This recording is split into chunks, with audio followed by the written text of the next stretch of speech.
가 있겠습니다. 먼저 2026년 설 민생 안정 대책에 대해서 제가 보고를 드리겠습니다. 최근 민생 여건입니다. 금년도 소비자 물가는 대체적으로 2.1% 안정적으로 예상이 됩니다만 생활 물가에 어려움이 예상이 되고 있습니다. 그래서 적극 대응하도록 하겠습니다.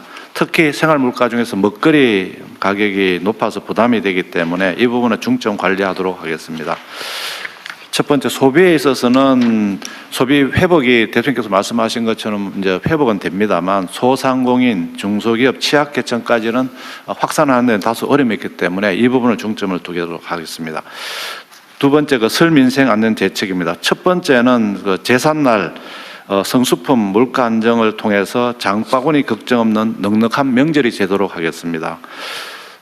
설 성수품에 대해서는 16대 성수품을 중심으로 물량 최대한 넉넉하게 공급하고 가격도 잘 관리를 하도록 하겠습니다. 특히 계란은 수입 신선란을 224만 개 설 전에 수입을 통해서 시장에 공급하도록 하겠습니다. 그 과정에서 우리 계란을 공급하는 협회에서 문제가 없도록 잘 협의도 추진하도록 하겠습니다. 그리고 할인 지원도 최대한 확대해서 고등어 등 성수품에 대해서는 최대 50%까지 할인되도록 하겠습니다. 다음 쪽입니다. 그리고 최근에 가격이 좀 오른 고등어, 바나나, 파인애플, 망고 등에 대해서는 할당 관세를 신규로 적용해서 가격을 안정적으로 관리하겠습니다. 온누리 상품권 환급 행사도 역대 최대 시장으로 확대하겠습니다. 거기 보면 농축수산물은 160개 시장에서 200개로, 수산물도 120개에서 200개 시장으로 확대 적용하겠습니다. 바가지 요금 건절을 위해서 민간 합동 현장 점검을 실시하고 분야별 바가지 요금을 대통령께서 지시하신 바와 같이 종합해서 건절 대책은 마련해서 관광 대책 발표 시 함께 발표하도록 하겠습니다. 그리고 설탕, 밀가루, 계란, 전 분당 등 담합이 있는 부분에 대해서는 공정위를 중심으로 담합 조사도 조속히 완료해서 물가 안정을 하도록 하겠습니다. 두 번째는 민생 부담이 경감되도록 하는 따뜻한 명절을 하기 위해서 자금 지원을 대폭 확대하겠습니다. 특히 소상공인, 중소기업에 대해서는 명절 자금 공급을 39조 3천억 신규 공급하도록 하고 대출 보증 같은 경우도 58조 규모로 늘리고 만기도 연장하도록 하겠습니다. 그리고 전통시장 상인들께서 성수품 구매할 수 있도록 50억 원을 지원하도록 하겠습니다. 설 전에 서민 취약계층 청년들에 대한 서민금융도 1조 1천억 공급하도록 하겠습니다. 그리고 어려움을 겪고 있는 생계급여라든지 복지 서비스에 대해서는 설 전에 보통은 20일 지급됩니다만 설 전 13일로 당겨서 1조 6천억 원을 조기 지급하도록 하겠습니다. 일자리도 1월 달에 83만 개를 신속 채용해서 어려움을 덜어주도록 하겠습니다. 체불임금, 대지급금도 신속하게 지급되도록 조치를 하도록 하겠습니다. 생활비 경감을 위해서 취약계층의 문화누리 카드를 설 전에 발급하고 그다음에 설 전에 영상통화를 좀 할 수 있도록 할인 지원하는 부분, 그리고 에너지 바우처 같은 경우도 찾아가서 방문해서 에너지 바우처를 14만 7천 원 카드로 지원해서 어려움이 없도록 하겠습니다. 다음 쪽입니다. 또 내수도 지역 상권에 굉장히 온기를 불러일으키기 때문에 활성화를 위한 지원을 하도록 하겠습니다. 근로자 휴가 지원을 40만 원을 1월, 2월 중에 5만 명에게 지원하고 설 기간에는 최대 5만 원까지 추가 지원해서 관광 또 소비 활성화가 되도록 하도록 하겠습니다. 그리고 철도, 도로 같은 경우도 작년과 마찬가지로 통행료 면제는 추진하도록 하겠습니다. 방한 관광객을 늘리기 위해서 중국의 춘절을 활용해서 관광 상품을 집중 판촉하고 그리고 또 입국 편의 등도 통해서 중국인들이 이 한국 방문을 차질이 없도록 지원하도록 하겠습니다. 소비붐 지원을 위해서 코리아 그랜드 세일을 12월 17일부터 2월 20일까지 하고 할인 행사도 연계해서 소비가 이루어지도록 하겠습니다.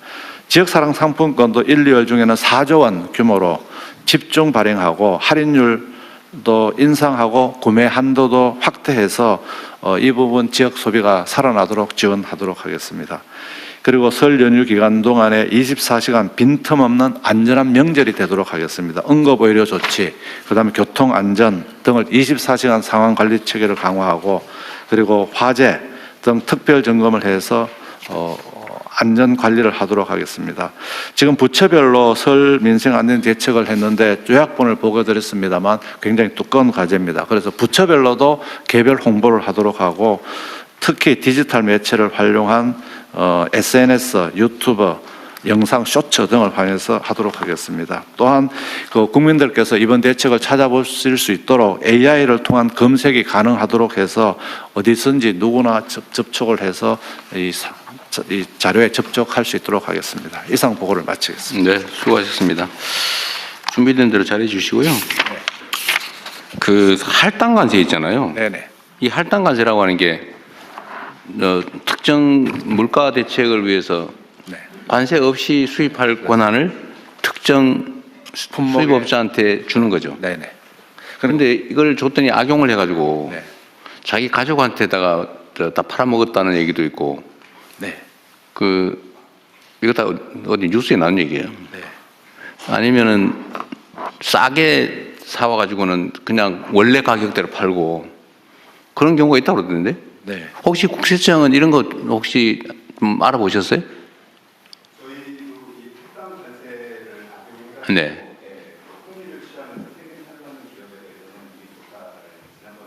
네. 하고 이제 좀 했던 조사해본 결과는 좀 어때요? 네. 좀 실제 결과는 좀 어땠어요? 저희가 이미 혐의가 있는 데를 통해 분석을 해서 조사를 하기 때문에 하면은 추징 실적은 나옵니다만, 이제 그 각 업체의 매출 규모에 따라서 실적은 달라집니다. 그러니까 실태가 어떻던가요? 제가 들은 바로는 예. 하여튼 100원짜리인데 원래는 관세 20원 붙여가지고 120원에 수입해서 150원에 받는데, 예. 하여튼 물가를 낮추겠다고 100원에 수입하게 해줬더니 똑같이 150원 받더라. 또는 100원에 수입하면 120원에 수입한 다른 업자들보다 20원 차익이 있으니까 이걸 싸게 팔아야 되는데, 싸게 팔면 누군가 이익을 보잖아요. 그걸 자기 아는 사람들한테만 그 물건을 싸게 수입한 거를 싸게 주고, 그래서 그 사람만 혜택을 보고 그 사람은 다시 정상 일반 가격을 팔아버리고 이 효과가 없더라. 이런 얘기들 들었는데 실제는 어땠어요? 저희가 조사 사례를 보면은 할당 관세를 해줬으면 그만큼 가격이 내려갔어야 되는데 그렇지 않은 경우들이었습니다. 저희가 조사했던 사례들은 거의 대부분 그러죠. 예. 그러니까 이게 이 제도가 네. 이게 지금 현재 상태 제도상에 문제가 있어요. 그 사후 관리가 안 되니까 네. 이 악덕업자들이 그 할당 관세 이용해 가지고 그 깎아준 관세만큼 자기들이 먹어버린단 말이에요. 네. 그래서 물가를 낮추려고 하는 건데, 그냥 안 낮춰진다는 거예요. 이게 할당관세 해줬을 때 이걸 연결시켜주는 프로세스가 돼야지만 나중에 그걸 어떻게 나가는- 제대로 통제할지. 네네. 알겠습니다. 차라리 이렇게 될 거면 할당관세 혜택은 일반 수입업자가 아니고 네. 해당되는 그 계란 협회에 준다든지, 네. 계란 할당관세를 한다면, 아니면 계란 협회가 지정하는 데를 해준다든지, 뭐 하여튼 그렇게 해야지. 일반 업자한테 주면 그 나쁜 짓 할 기회만 만들어주는 거예요. 알겠습니다. 네, 대통령 제도 개선 네, 검토하도록. 그거는 제도 보완을 좀 네. 보완책을 만들어 보시고요. 네, 관세청입니다. 네. 그 부분 관련해서 추가로 말씀드리겠습니다. 어디 계시? 예, 카메라 뒤에 있습니다. 아까 이렇게. 예.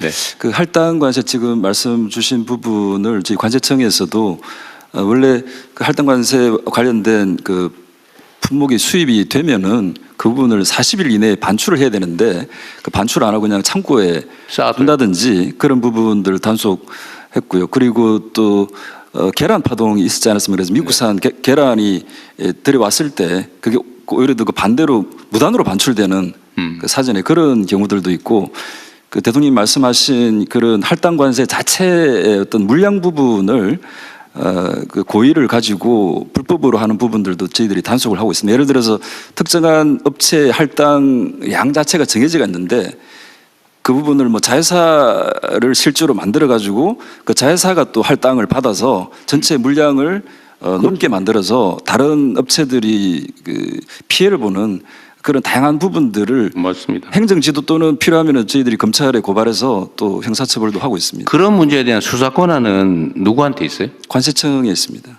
수사 권한. 수사 권한은 아까 검찰에 고발한다 그래서 한 말이에요. 예, 저희 관세청에서 기본적인 수사를 하고요. 수사 권한이 있어요. 수사권에는 있습니다. 특사경이 저희들이 근데 뭐 고발을 해요. 송치하는 거겠지. 송치를 기본적으로 그 수사 입건 단계부터 검찰에 보고를 해서 저희들이 수사를 얘기 자꾸 복잡하게 하지 마시고요. 수사 권한이 있어요. 그런 문제에 대해서 저희들이 수사 권한이 있습니다. 있어요. 그러면 9개 분야에 대해서 저희들이 지금 말씀하신 권한이 사례에 대한 수사 권한도 있냐 그 말이에요. 예, 예. 그러면 이제 고발할 일이 아니고 수사를 해서 넘겨야 되겠죠. 예. 하여튼 이게 뭔 제도를 만들어 놓으면 그 악용하는 사람들이 예, 대통령 요거는 저희들이 하여튼 좀 물량도 저희들이 딱 정하고 가격도 해주면 인센티브가 굉장히 큽니다. 그래서 한번 제도 개선 마련하도록 하겠습니다. 제도 개선도 그러고 이게 하루 이틀 얘기가 아니고 계속 반복되는 일인데 괜히 이거 세금만 깎아주고 예, 시스템적으로 누가 하든지. 부당이득 취하고 네, 그렇게 하겠습니다. 하여튼 이런 게 한두 군데 있는 게 아니라는 거. 사회 각 분야에 뭐 온 동네에 있어서 이런 걸 좀 철저하게 관리해야 되고. 또 검찰도 나오셨어요? 예, 나와 있습니다. 검찰이나 경찰은 원래 이 수사 권한이 있는 거니까 그죠? 예, 그렇습니다. 그러니까 이런 것도 좀 기획 수사도 좀 하시고. 어쨌든 맨날 뻔히 이렇게 나쁜 짓 하는 게 보이잖아, 그죠? 예, 그렇습니다. 아주 엄히 처벌도 좀 하고 그러십시오. 예, 알겠습니다. 좀 더 올리면 네. 그 특사경 아까 전에 수사권 확대 부분인데 저희들이 이런 그 할당 관세와 관련한 부분이든 또 다른 부분이든 저희들이 실제 수사를 해보면은 저희들이 특사경상 수사권이 없는 그 사기 횡령 이런 부분들을 저희들이 발견하게 됩니다. 그래서 그런 부분들은 검찰에 송치를 할 때 그걸 고발해야지. 그 참고 자료로 저희들이 보내고 있는 상황인데 저희들이 무역 범죄와 관련해서는 좀 일관성 유지를 위해서 나중에 법무부에도 그 말씀드리겠지만 그 무역 범죄와 관련한 사기 횡령 이 부분에 대한 수사권 확보들이 저희 관세청 수건 사업이긴 합니다. 그거는 쉽지 않을걸요. 일반 범죄 수사권까지 계속 확대하면 끝이 없어가지고. 그건 나중에 따로 한번 토론해 보세요.